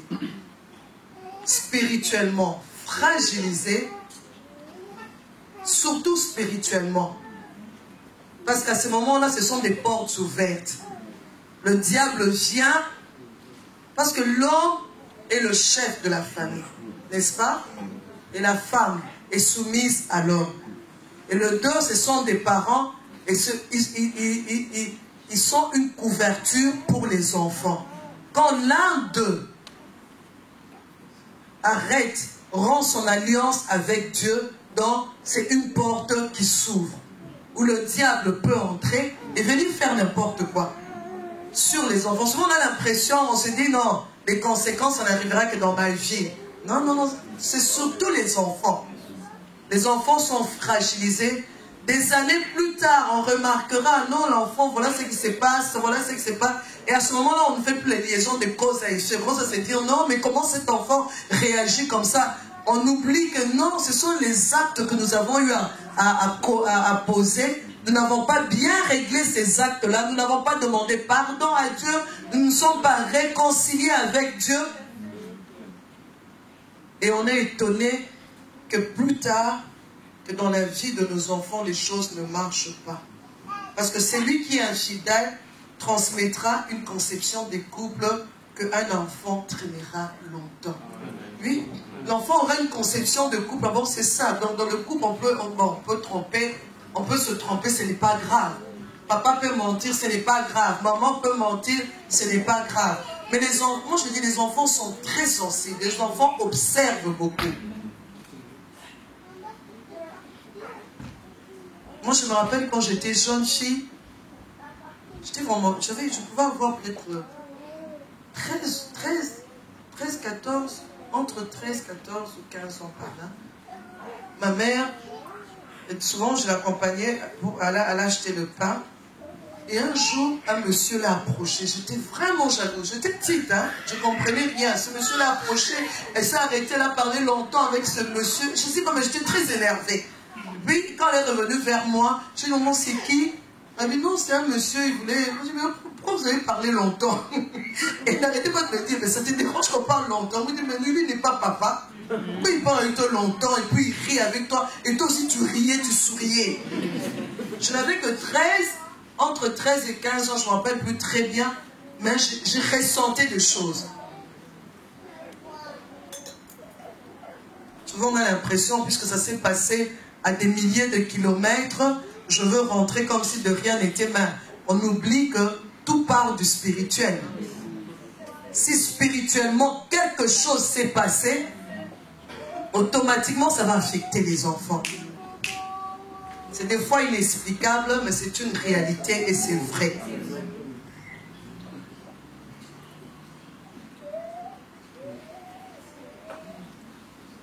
Comme conséquence, encore au niveau de la famille, une porte d'entrée au démon. Éphésiens 6,4 nous dit, « Et vous, pères, n'irritez pas vos enfants, mais élevez-le en les corrigeant et en les instruisant selon le Seigneur. » C'est un peu sur tout ce que j'ai expliqué là. Cinquième point, au niveau de l'Église, particulièrement dans le cadre chrétien, la plus triste des pertes et celle de l'honneur. À l'église, j'ai vu ça. À l'église où nous sommes, où le mari a trompé la femme, responsable à l'église. Confrontation, c'est vraiment une humiliation. Où il faut s'asseoir, annoncer à la femme, voilà ton mari. Non, le système que notre pasteur... Mon mari. Le système que notre pasteur utilise, je trouve ce système très dur mais efficace parce que ça sert d'exemple pour tous nous autres, là, les autres responsables, pour nous dire qu'il ne faut pas vraiment aller dans ces histoires. Parce qu'après, ça nous coûte cher. On vous fait asseoir et on te demande d'annoncer à ta femme ce qui s'est passé. Pas devant l'assemblée, vous mettez à 4. Le couple pastoral, et puis, monsieur Didier, le responsable.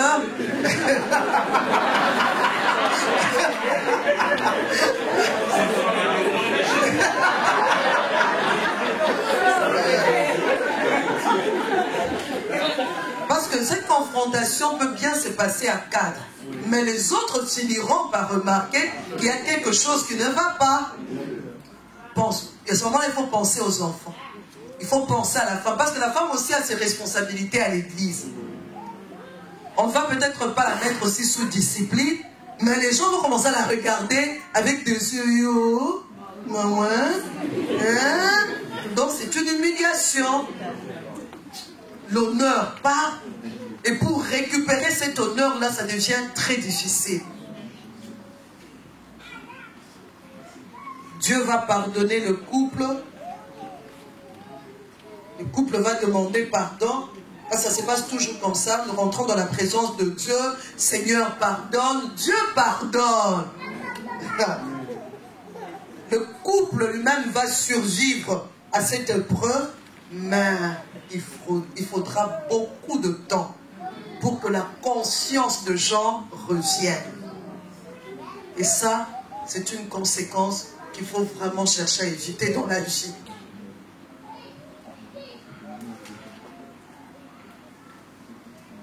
Et je crois que je vais m'arrêter là aussi. Je vais repasser le micro à mon cher mari, que j'aime beaucoup. Il faut pas seulement des déclarations à Dieu, il faut des déclarations devant les gens que je l'aime beaucoup.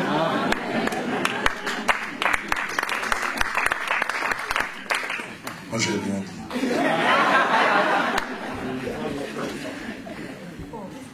Oh, comment ça? Mais comment? Moi, je suis de la vieille école, j'ai dit ça en privé.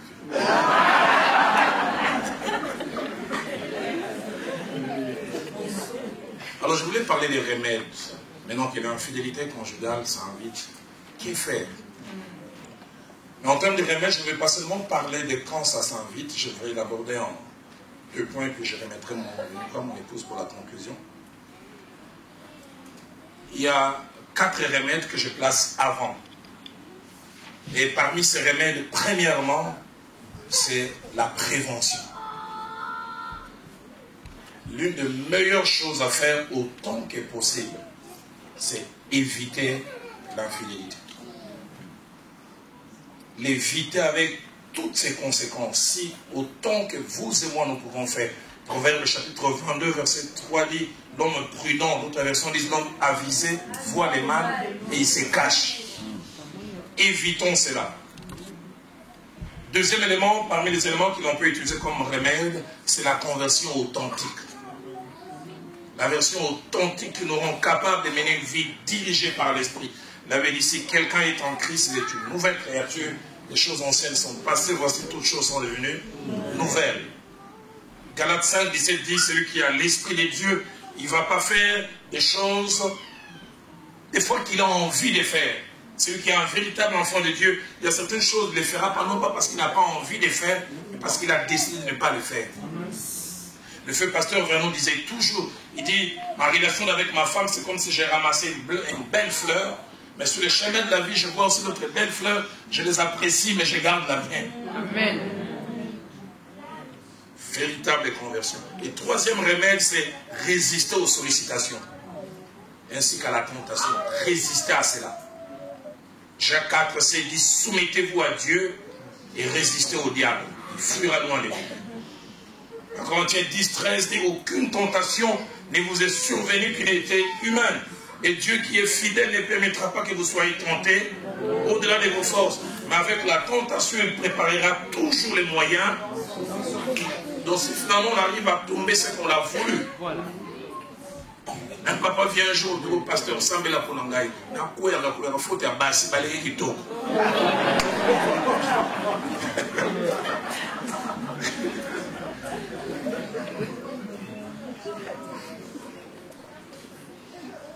Quatrième élément, le remède, la prudence et la sagesse. Proverbe 14, verset 6 dit, les sages ont de la retenue et se détournent du mal, mais l'insensé est arrogant et plein de sécurité.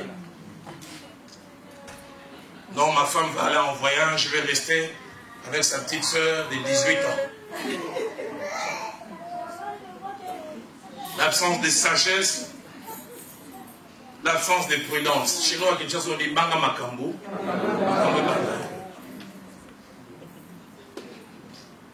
Vous avez 22 ans de vie de couple. Et le temps à travailler le corps de cette femme. Sa poitrine n'est plus aussi forte qu'elle était au début. Et cette petite qui ne connaît même pas la valeur du corps. Vers 17 h, elle revient de l'école.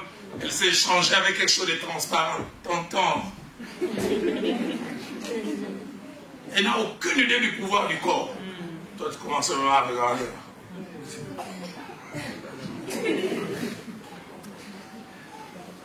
Prudence. Ne laissez jamais votre mari. Oh non, c'est ma petite soeur.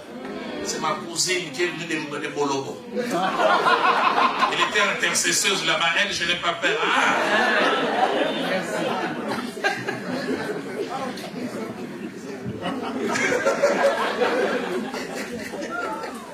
La prudence et la sagesse. J'ai connu un ami qui a son cabinet d'avocat. Il m'a dit, Roland, j'arrive pas à comprendre comment elle était là avec cette secrétaire. Elle dit, elle était d'une prévenance. Il dit un jour, alors que j'étais au bureau simplement, il dit, elle s'est sentie, chef, t'as pas besoin d'un café. Et puis un bonjour, chef, il dit, en tout cas, l'esprit m'a bêté. C'est au moins un massage là qui et puis ça a commencé. Prudence. Il y a des choses à ne jamais faire. Jamais faire. Et puis j'ai touché les deux derniers aspects, attachés au remède, mais après. Quand l'infidélité s'est invitée, parmi les remèdes, le pardon. Facile à enseigner, difficile à vivre. J'ai dit, j'ai souvent accompagné les couples, c'est pas évident. Surtout quand on a été, c'est facile de demander pardon, mais comme mon épouse l'a dit, on se sent diminuer soi-même. La plupart des femmes qui ont été trompées cherchent toujours à voir la personne. Pour se dire, qu'est-ce que je n'ai pas qui a fait qu'on puisse aller à l'extérieur? Et le pardon est difficile, mais le pardon doit être accordé. Mais j'aimerais dire aussi en termes de remède, on parle du pardon. Le pardon peut être bien apporté, mais le retour à la normale est souvent un processus. Et sur ce plan, je pense que mon épouse reviendra tout à l'heure vers la conclusion. La personne fautive doit apprendre à faire profil bas. Laisse l'autre guérir. Il y a des gens qui te demandent du pardon aujourd'hui, ils veulent que tout redevienne normal. Et il veut te toucher. Donc, mais tu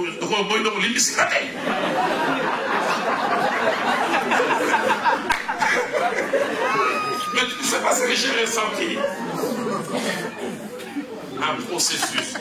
Fais profil bas. Tu devais être à la CPI. Exactement.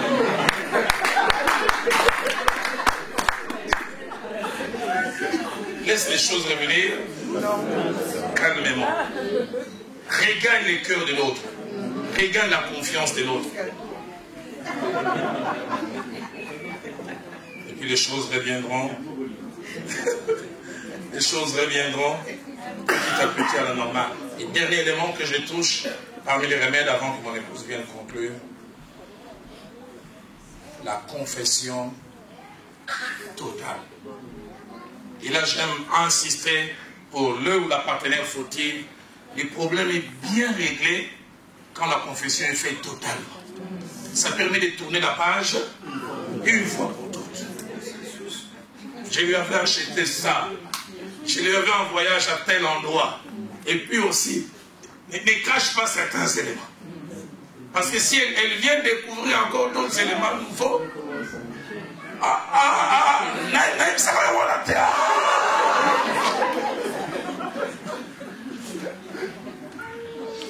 Qu'est-ce qu'il y a encore? La Bible dit, celui qui cache ses transgressions les prospère point. Oui. Mais celui qui les avoue obtient miséricorde. Et la plupart des fois, on a peur parce que je peux tout dire. Si je dis tout, ça sera grave ou gravissime. Mais c'est en disant tout qu'on aide à tourner la page et la page totalement. C'est quelquefois un exercice difficile, mais c'est la meilleure affaire. Alors la plupart des fois, on est tenté de dire, je fais sortir de ça. Je vois jusqu'où elle va réagir. Si elle n'est pas très, alors... Mais l'idéal, c'est toujours de tout déballer. Je m'aurais laissé Madame Viviane venir conclure. Je pensais peut-être qu'on pourrait avoir des ateliers, mais notre temps est passé. Quand elle finit de conclure, je viens attendre un petit moment de prière, et puis je remettrai à Papa Didier qui ne trompera pas sa femme. Madame disait au nom de Jésus. Comment Viviane, peu d'exemple, elle nous.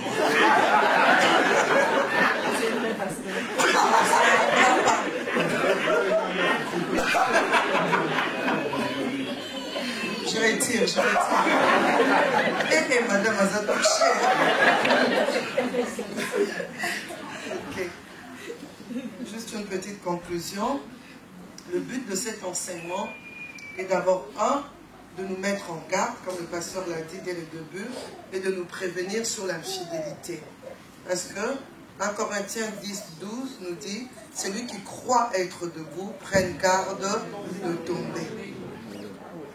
Mais aussi, pour ceux qui sont dans l'infidélité, de se repentir. 1 Jean 1, 9 à 10 nous dit, si nous confessons nos péchés, il est fidèle et juste pour nous les pardonner et pour nous purifier de toute iniquité. Dieu pardonne.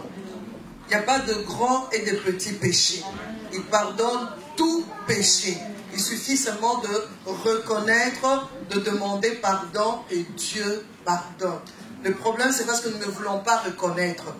Deuxième problème, nous ne voulons pas nous repentir. La repentance, ce n'est pas le fait seulement de dire, c'est de reconnaître, de dire et de ne plus revenir sur cette chose. Ça, c'est ça la vraie repentance. J'avance, je ne regarde plus en arrière. Je me repens de ce que j'ai eu à faire. Et pour ceux qui se sont déjà repentis, le but de cet enseignement, c'est de croire que la restauration est possible. Elle est vraiment possible. J'aime ce passage de Ésaïe 58, verset 12. Ésaïe 58, c'est ça? Verset 12, qui dit, « Le tien rebâtiront sur d'anciennes ruines, tu relèveras des fondements antiques, on t'appellera réparateur des brèches, celui qui restaure le chemin, qui rend le pays habitable. » Dieu est capable de restaurer. Alléluia. Quel que soit le niveau d'infidélité que tu atteins, si tu demandes pardon, si tu reconnais, tu te repens, tu demandes pardon, Dieu est capable de restaurer. Avec Dieu, ce n'est jamais fini. Il est toujours capable de recommencer avec nous à zéro. Que Dieu bénisse. Alors, avant que nous puissions prier, j'ajoute une ou deux choses. Au-delà de ce que mon épouse a eu à dire, il est important, après qu'il y ait eu infidélité, de savoir redonner confiance à l'autre. Des fois, c'est difficile, c'est coûteux, mais il faut le faire. Je termine avec cette illustration. J'ai grandi dans une famille de 5 enfants. Ma grande sœur était notre aînée, puis je suis le premier garçon, puis il y avait 3 autres garçons. Et j'étais le garçon à qui ma mère faisait le plus confiance. On avait 3 parcelles à l'époque. Et chaque fois entre le 18 et le 20, ma mère me demandait d'aller retirer l'argent du loyer à ces 3 endroits. Et je le faisais toujours de manière normale, jusqu'à ce que je commençais à courir les filles avant ma conversion. Puis je commençais à faire la cour à une jeune fille. Je n'avais pas beaucoup d'argent, mais je me faisais passer pour un jeune homme ayant beaucoup d'argent. Je n'ai jamais oublié, je suis allé retirer cet argent, c'était 100 $ des loyers. Je l'ai amené au concert des Aïko, on a payé, je pense, 15. Elle m'a demandé s'il voulait lui acheter la glace, je lui ai donné un billet de 50, elle voulait remettre la retouche, ça fait. Il faut qu'il m'entende. Quand j'ai donné ça, moi, j'ai réfléchissé, gros, là, voilà. Et puis, le lendemain, ma mère vient me poser la question, mais tu as donné l'argent de tel loyer, tel autre, les 3e, je dis, ils n'ont pas encore payé. Et dans ma tête, j'ai réfléchi comment je vais faire pour aller régler le conseil. Je ne savais pas, c'est qu'à mon insu, derrière mon dos, ma mère est allée de l'autre côté, elle a prié. Et l'autre dame m'a dit, non, j'ai payé l'argent. Ma mère a dit, ça, mais pas Roland. C'était Roland, les grands foutus. Et je vois ma mère revenir et dire, Roland, je suis allé voir cette dame, comme mon épouse a dit, est-ce que tu as donné l'argent? Vous savez qu'on a menti une première fois, une deuxième fois pour être cohérent. Maman, non. On ira la voir là-dessus, je dis, on ira. Et dans la tête, là, je réfléchissais, comment je vais faire pour calmer les 2 frères? Et le temps que j'ai réfléchi, ça n'a même pas fait 30 minutes, je vis la dame rentrer dans notre parcelle. J'étais entre 2 frères. Elle était là, et puis ma mère, j'ai voulu disparaître. Je n'oublierai jamais comment j'ai été confondu. Et puis quand cette dame est partie, je vais m'imaginer devant maman, lui demandant pour lui dire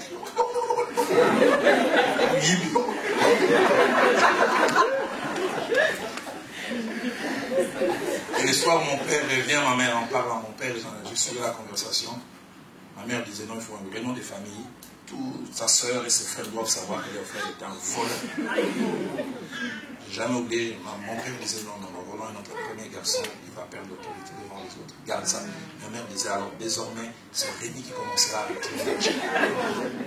Je savais déjà que j'étais mis sous discipline. Je n'ai jamais oublié les 19 du mois qui a suivi. C'était 1 année avant ma conversion. Non, 6 mois avant ma conversion. Je vois ma mère qui m'appelle et dit Roland, va retirer l'argent. Et vous savez, quand j'allais, je disais, désormais, mon guano, ça va dans une peste.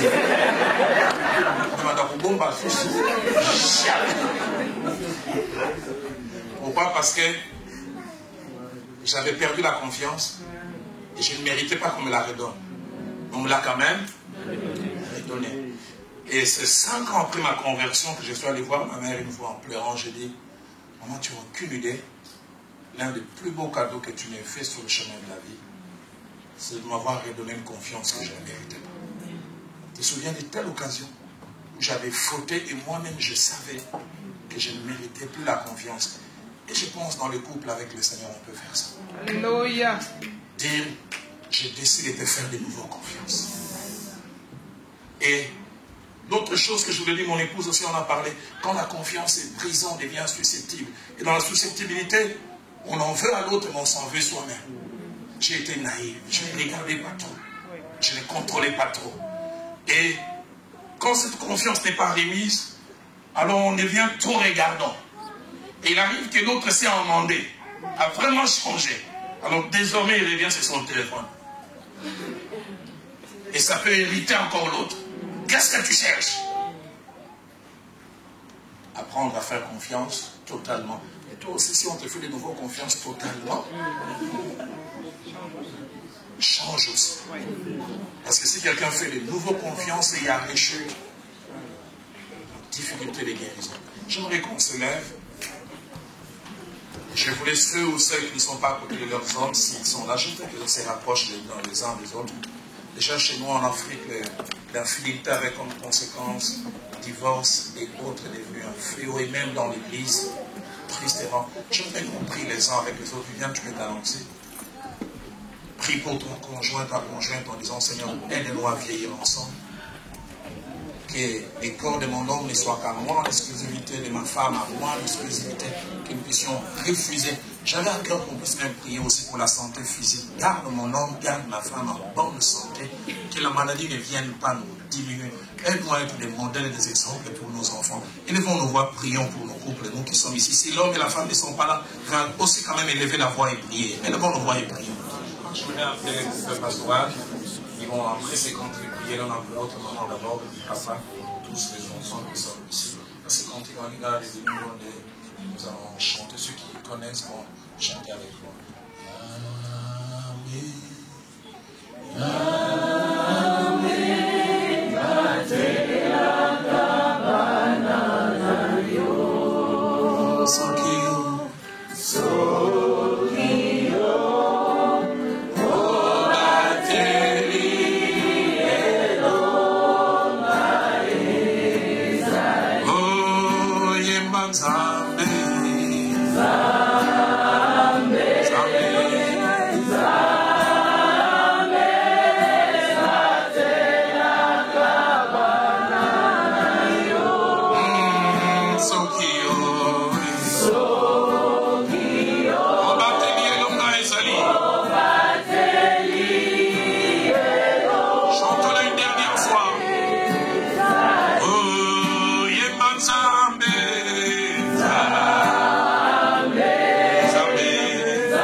Sur ta parole éternelle.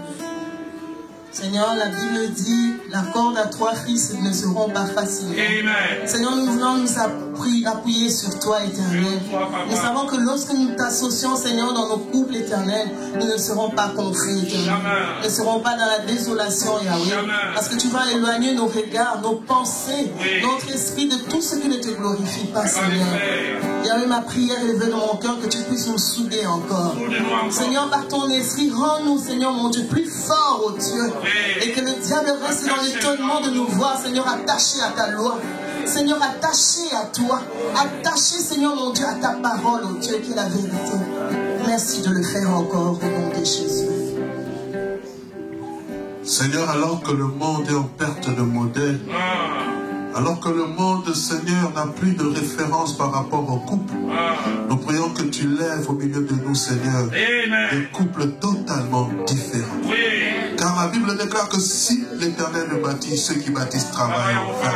Nous voulons bâtir notre vie de couple sur toi, Père. Nous voulons, Éternel Dieu de gloire, que tu puisses tisser le lien d'amour, d'affection entre le mari et la femme. Éternel Dieu des armées, nous refusons l'infidélité. Nous refusons, Seigneur, de porter nos regards sur une vierge. Nous voulons dire comme Job, je fais un pacte avec mes yeux, je ne porterai point mes regards sur une vierge. Seigneur Dieu des armées, nous voulons conserver la femme de notre jeunesse. Nous voulons conserver le mari de notre jeunesse. Nous refusons, Père éternel, que le diable, le malin, que les choses négatives puissent pénétrer, Seigneur, les foyers.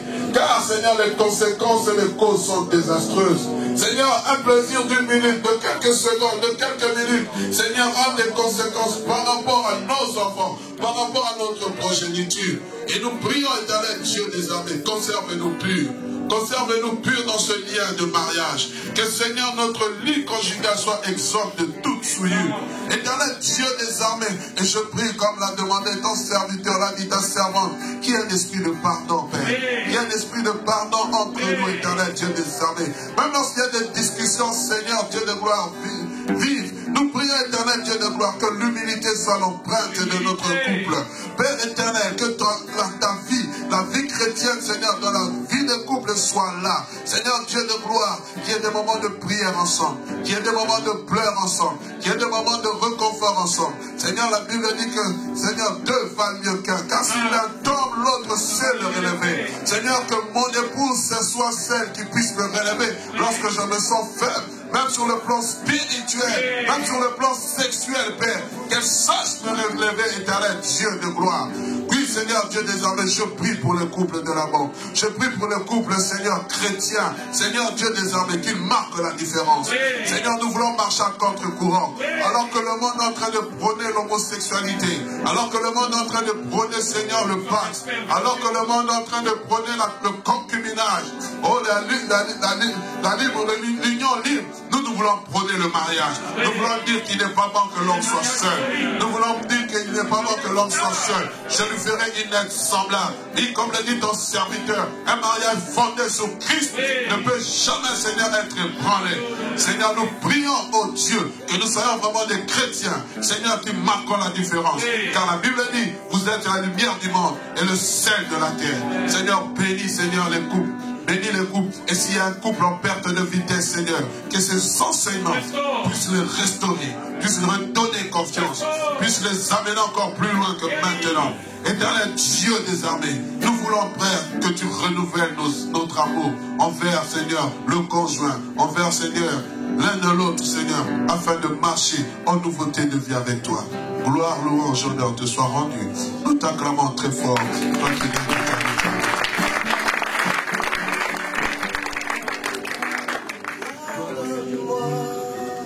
Seigneur, fidèle à toi, fidèle à toi. Garde-moi, oh Seigneur, fidèle à toi. J'ai appris à remporter tes victoires à gagner, oh Seigneur. Te dire merci. Merci pour ce temps combien merveilleux passé dans ta présence. Merci toi qui as un plan merveilleux pour les couples. Merci toi qui veux faire de nous des couples solides, bâtis sur Jésus-Christ, le fondement, le rocher de nos vies. Merci Seigneur pour la présence de chacun d'entre nous qui est venu en ce lieu, Seigneur mon Dieu, pour te rencontrer et pour recevoir de ta part ce que toi tu as prévu pour nous. Seigneur, nous te bénissons. Nous te bénissons pour les projets de paix que tu as fondés pour nous. Projets de paix et non de malheur, afin de nous donner de l'avenir et de l'espérance. Que la grâce de notre Seigneur Jésus-Christ, l'amour de Dieu, notre Père, et la communion du Saint-Esprit nous accompagnent dans nos demeures. Au nom de Jésus, nous avons ainsi prié. Amen. Amen.